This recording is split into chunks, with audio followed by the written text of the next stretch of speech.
Hi, I'm Melissa. I'm one of the provisional psychologists down at Flourish Psychology here in Calgary, Alberta. We wanted to set up this blog to give some people some insight into what they might be dealing with, answer some more frequent questions, maybe just give some perspective to help you understand how you might be feeling and what might be happening within your home as we cope with what's happening right now. This is kind of an unprecedented time. We've never been through anything like this, so in times of uncertainty, we need to have a way to understand it, to make sense of it. Something that's been really helpful for us as psychologists and for just people in general to understand what we're dealing with and what we might be feeling on a day-to-day basis is something called Maslow's Hierarchy of Needs. Now, I'm going to be referencing this, and we should have it in the top of the camera there for you to look at, but it's basically a social construct that creates a pyramid of the basic needs of humans. And in order to move up to the next level, you need to have fulfilled or met all the requirements of the level below. So at the bottom of the pyramid is physiological needs. So this is air, water, food, shelter, those things that we need to sustain life. Once we have those needs met, we as humans can move on to the safety needs. And right now, we're in a time that we're not experiencing a lot of security and safety. Emotionally, we're worried, we're confused, we're maybe anxious. Financially, there's a lot of uncertainty, whether there's employment concerns, we've already been laid off, we're not sure how we're gonna pay bills. Many of us don't have freedom from fear. We're worried about the health and safety of our family, of our loved ones, worried about paying bills, keeping our jobs. This weighs heavy on our mind and is extremely stressful. So it's really difficult for us to move above that second level of the pyramid into the areas like love and belonging, esteem, and self-actualization. So love and belonging right now, if we do have the benefit of connecting with people that we care about, it's a little bit more tricky. Friendships are changing. We have to do them via social distancing, over FaceTime, maybe just through text. We're unable to give and receive intimacy or affection, particularly if we're in isolation alone. So being stuck in fear and worry can really overshadow those feelings of affiliation and belonging and connection to other human beings, making us feel really alone during times like this. So for many of us, belonging came from work relationships or seeing a friend at the gym when you did an exercise class together, or being able to pop by a friend's house. And we are feeling deprived of that connection and that belonging right now. So it's really difficult then to move up and into that fourth category of esteem needs. Esteem for oneself, dignity, achievement, mastery, independence, and desire for dignity and respect from others. If we're not feeling like we can predict what's happening, if we're not feeling like we can pay our bills, we're not going to be in a place of very high self-esteem for ourselves. And we're certainly not going to feel like we're held in prestige or status by those around us. So that makes it really unlikely then that we're going to be able to be existing in that self-actualization category. And unfortunately, this is what you're seeing on Pinterest and Instagram and social media is people saying to use this time well, to pick up a new hobby, to read a new book, to grow yourself, to develop, to bake bread, to grow things, become a better person. But many of us don't actually have the foundation or those fundamental levels beneath to exist in that realm and sustain it. This isn't the time to write a symphony because chances are you're stuck in the day-to-day drudgery of parenting, working from home, figuring out how to pay bills, how you're going to get to the grocery store, worrying about your loved ones, worried about sick people that you know. So you're not really going to be having the time or the energy to focus on meditation and painting a beautiful portrait. If you are, wonderful, but please don't put that pressure on yourself. Be kind to yourself and remind yourself that these are really unprecedented times and that our physical and emotional and social security is really being challenged in a way that it hasn't in a long time. And that can really upset us. It knocks us down from being on those levels of self-actualization as adults, where we were trying to improve ourselves or advance ourselves in our careers, we're knocked back down to those basic 2 levels where we are just trying to survive and deal with things from day to day. So this kind of ties into the next question that I was asked, which is it better to stick to a routine during COVID, or should I just let go and do what feels right?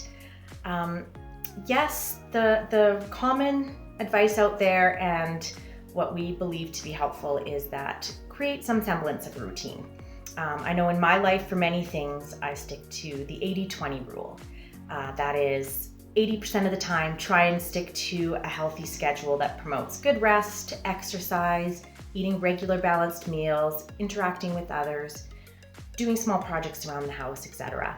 And then you have that 20% of the time to do what feels good. That's the time, take a nap, binge on Netflix, eat some chocolate.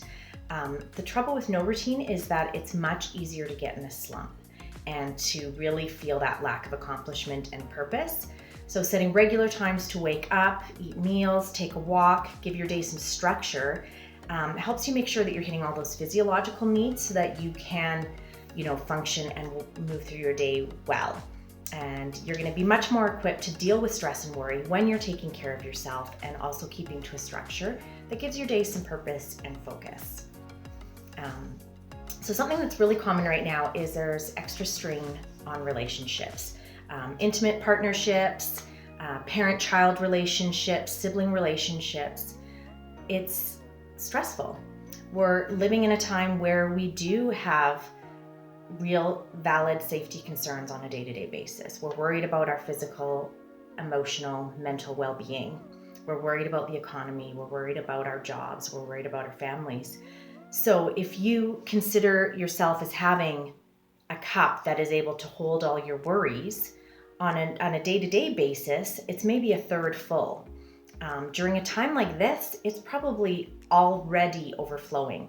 So any bumps or hiccups in the road with a relationship or with a child are going to be magnified because you're not able to cope with it. You've already got a full cup in front of you, full of stresses and worries. So relationships in that third category of love and belonging are really hard for us to focus on when we're worried with the survival and safety and security levels below.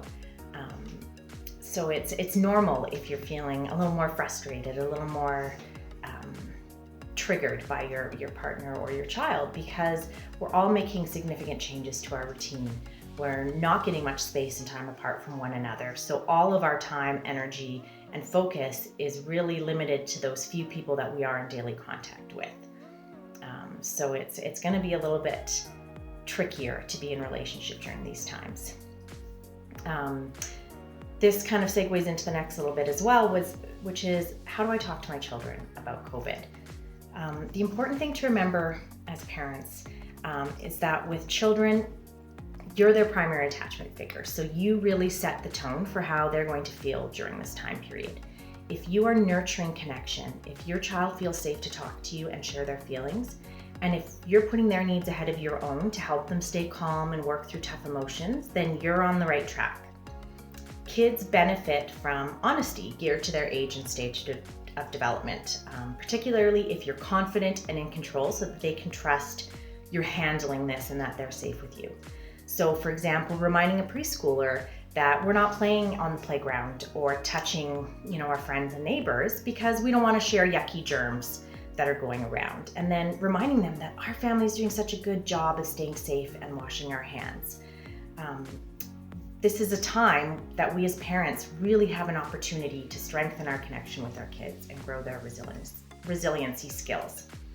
I've included a visual that gives 4 tips to promote emotional intelligence in children, which is what really promotes and supports resilience.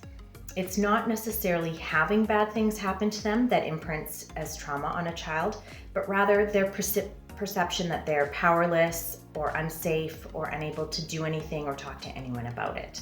So if you as a parent can create an environment where you're spending time with your child and reading stories together, playing together, having that cuddle time, you're going to have the opportunity to ask questions about characters and how they're feeling, and encourage your child to relate to those people. Maybe it's characters that have to be brave, or have to overcome something, or have to go through something difficult, and that's something that your child can relate to, and this gives them a format to talk about their feelings. It's really important to allow them to talk freely about their emotions without worrying about how you're going to respond to them or if you're going to judge them, but to give them empathy and help them grow those communication skills.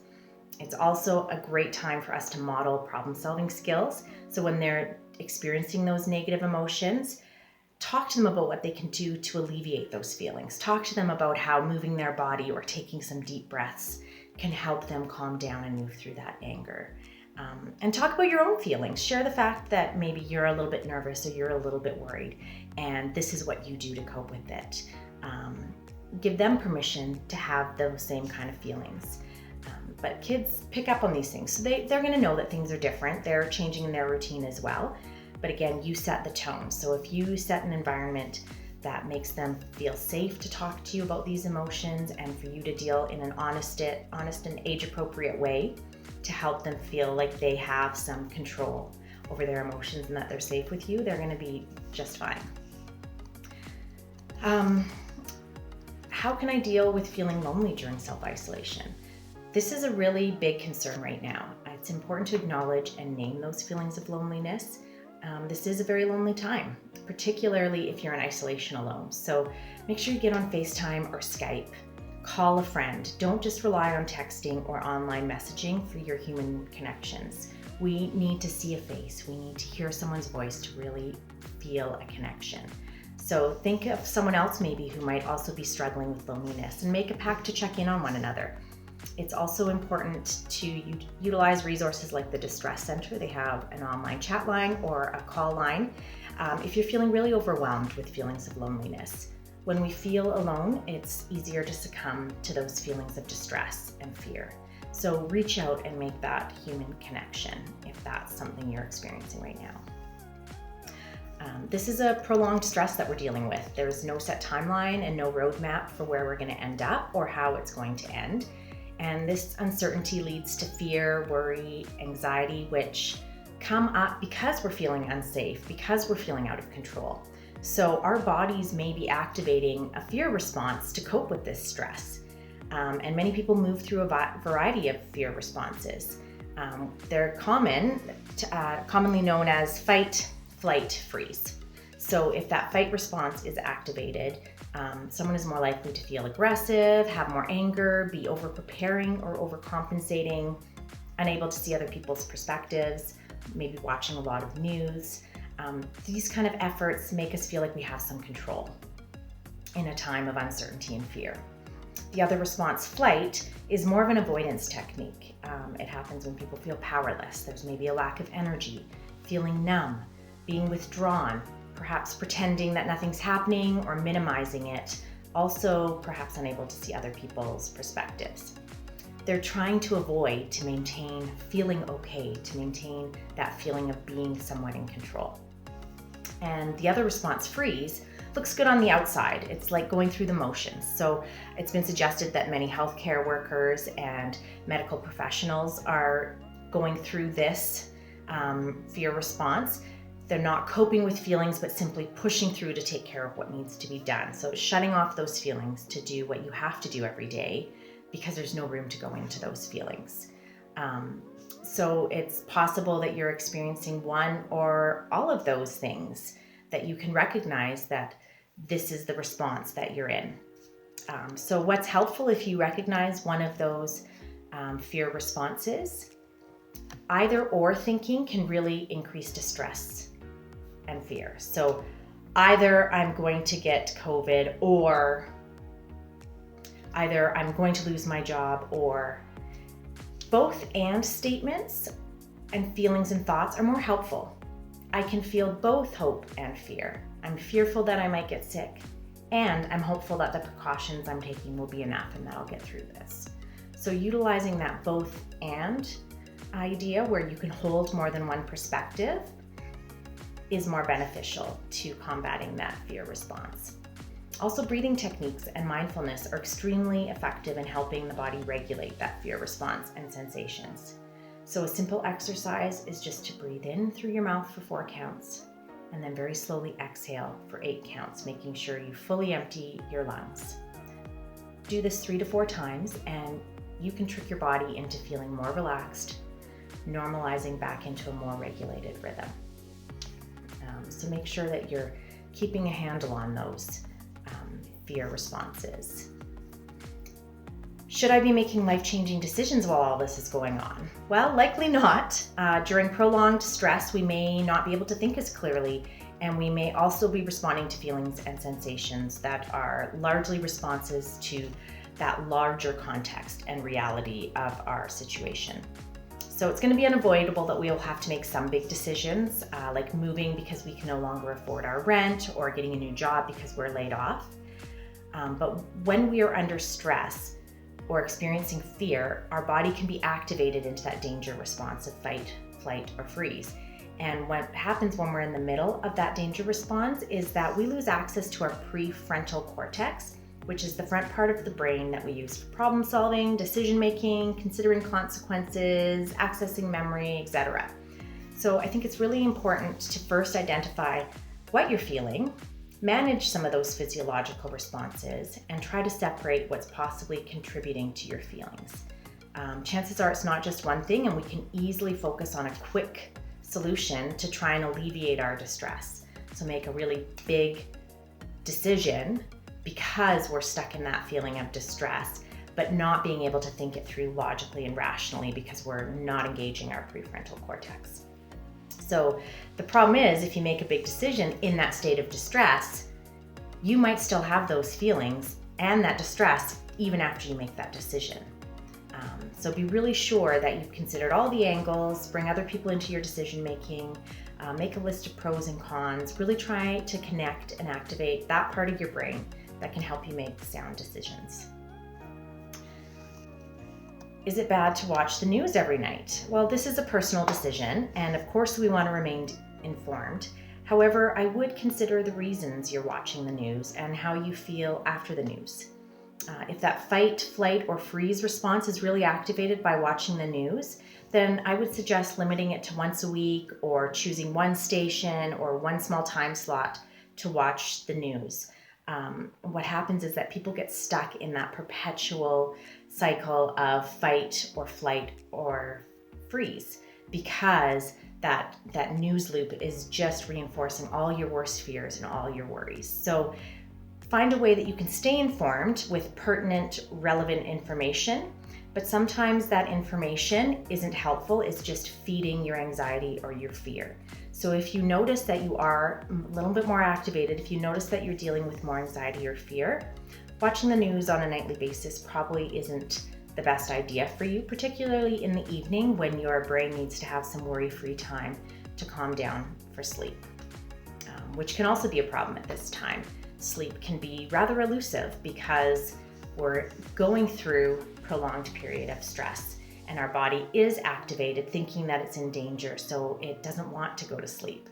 So it's harder to shut the brain down. It's harder to shut our body down and allow it to relax into that deep sleep.